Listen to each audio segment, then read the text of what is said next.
Halo, nama saya Windri Veronica dengan NIM 19311500023. Di sini saya akan menjelaskan materi tentang teori portofolio dengan pendekatan Markowitz dengan dosen pengampu Pak Posma. Sebelum menyaksikan video, jangan lupa untuk di-like, di-komen, di-share ke seluruh sosial media yang kalian punya. Selamat menyaksikan.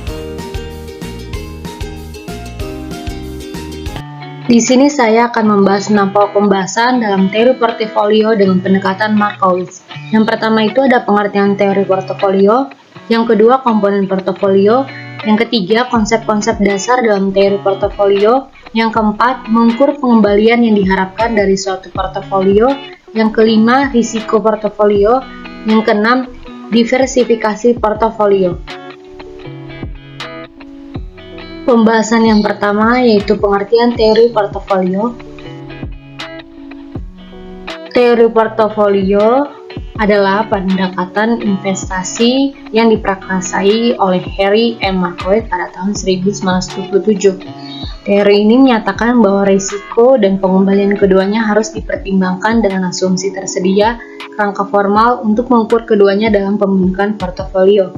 Pada dasarnya, teori portofolio ini dimulai dengan asumsi bahwa tingkat pengembalian atas efek di masa depan dapat diestimasi dan kemudian menentukan risiko dengan variasi distribusi pengembalian.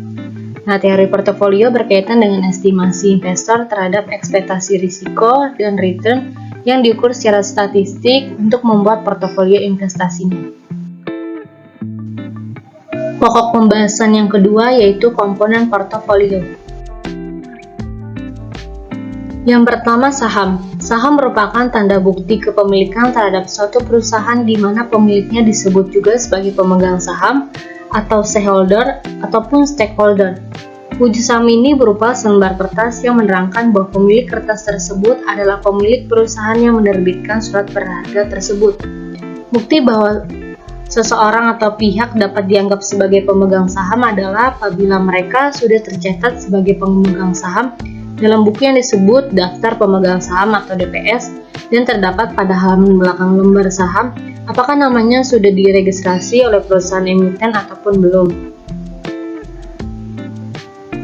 Pada umumnya, DPS ini disajikan beberapa hari sebelum rapat umum pemegang saham yang diselenggarakan dan setiap pihak dapat melihat DPS tersebut.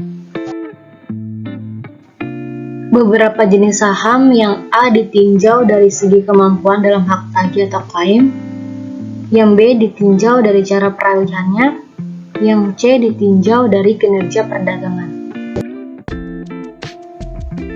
Manfaat yang diperoleh investor dari investasi saham ada dua bagian, yang A dividen.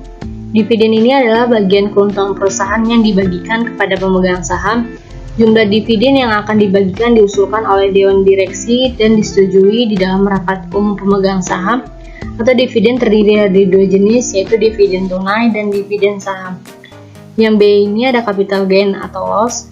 Dari investasi saham, investor dapat memperoleh capital gain jika harga jual saham melebihi harga belinya. Nah, contohnya ini investor A membeli saham PTX yang listing di BI setahun yang lalu dengan harga Rp3.500. Saat ini harga saham PTX ini telah meningkat menjadi Rp3.750. Jika investor A menjual sahamnya pada harga tersebut, maka ia akan menikmati capital gain atau keuntungan sebesar 250 per saham.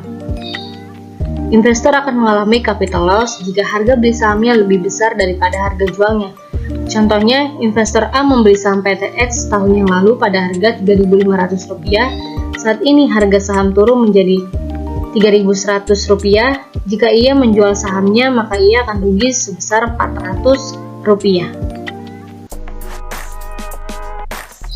Yang kedua, reksadana. Reksadana adalah sertifikat yang menjelaskan bahwa pemiliknya menitipkan uang kepada pengelola reksadana yang disebut juga sebagai manajer investasi untuk digunakan sebagai modal berinvestasi di pasar uang atau pasar modal.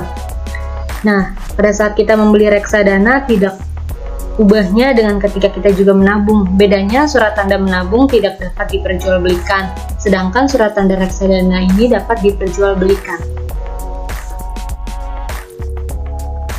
Kelebihan dari investasi dalam bentuk reksadana yang A itu pengelolaan secara profesional. Reksadana ini dikelola oleh para profesional pasar modal yang memiliki akses pada informasi dan perdagangan efek. Yang B kemudian berinvestasi. Berinvestasi di reksadana relatif mudah karena selain prosesnya mudah, investor juga diberikan beberapa pilihan investasi.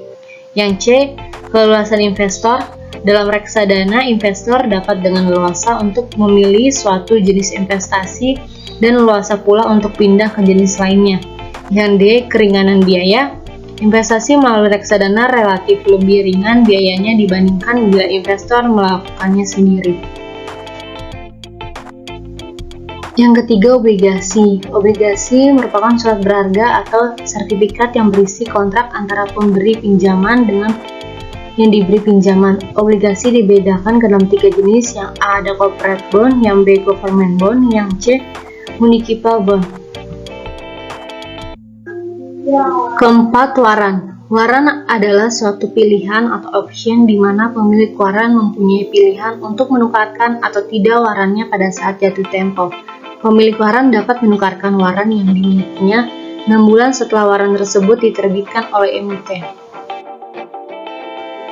Pokok pembahasan ketiga, konsep-konsep dasar dalam teori portofolio. Yang pertama, portofolio yang efisien dan optimal. Pada pembentukan portofolio, investor berusaha memaksimalkan pengembalian yang diharapkan dari investasi dengan tingkat risiko tertentu yang dapat diterima. Portofolio yang dapat mencapai tujuan disebut dengan portofolio efisien. Yang kedua, fungsi kegunaan dan kurva indiferen, yaitu menyatakan preferensi dari entitas ekonomi sehubung dengan pengembalian dan risiko yang dihadapinya. Berikut contoh gambar pada kurva indiferen dan beserta keterangannya. Ketiga, aktiva beresiko dan aktiva bebas risiko. Aktiva beresiko ini aktiva di mana pengembalian yang akan diterima di masa depan bersifat tidak pasti. Aktiva bebas risiko adalah aktiva yang pengembalian masa depannya dapat diketahui dengan pasti. Pokok pembahasan yang keempat, mengukur pengembalian yang diharapkan dari suatu portofolio. Yang pertama, pengembalian portofolio periode tunggal, yaitu suatu portofolio aktiva sepanjang periode tertentu yang dapat dihitung dengan rumus sebagai berikut dan keterangan sebagai berikut. Yang kedua, pengembalian yang diharapkan dari portofolio aktiva beresiko, yaitu yang diharapkan dari portofolio adalah rata-rata tertimbang dari pengembalian yang diharapkan dari setiap aktiva pada portofolio dengan rumus sebagai berikut dan keterangan sebagai berikut, dan pengembalian yang diharapkan juga dapat dihitung dengan rumus sebagai berikut dan keterangan sebagai berikut. Pokok pembahasan yang kelima yaitu risiko portofolio. Risiko merupakan kerugian yang dihadapi. Varian dan variabel acak adalah ukuran penyimpangan dari penghasilan yang mungkin di sekitar nilai yang diharapkan.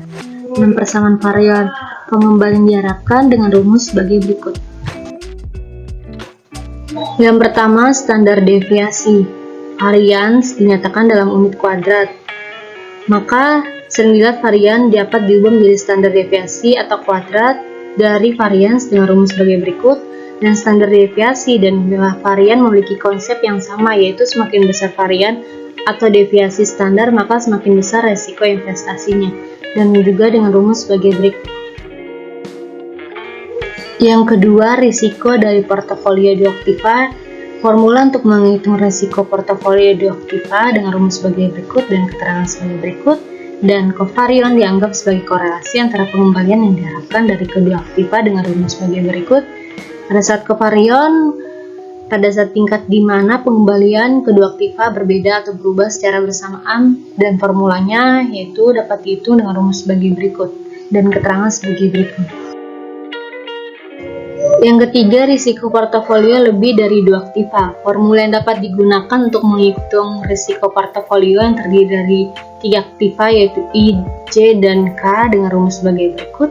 Manajer portofolio menggunakan data historis untuk memperkirakan input dan akan modifikasi nilai input jika analisis yang mereka lakukan menunjukkan bahwa kinerja saham tertentu di masa yang berbeda dengan kinerja di masa lalu dengan rumus bagi berikut. Pokok pembahasan yang terakhir, yang keenam, yaitu diversifikasi portofolio. Diversifikasi portofolio yaitu sebagai pembentuk portofolio yang sedemikian rupa sehingga dapat mengurangi risiko tanpa pengembalian yang dihasilkan. Strategi diversifikasi portofolio yang pertama itu ada diversifikasi naif.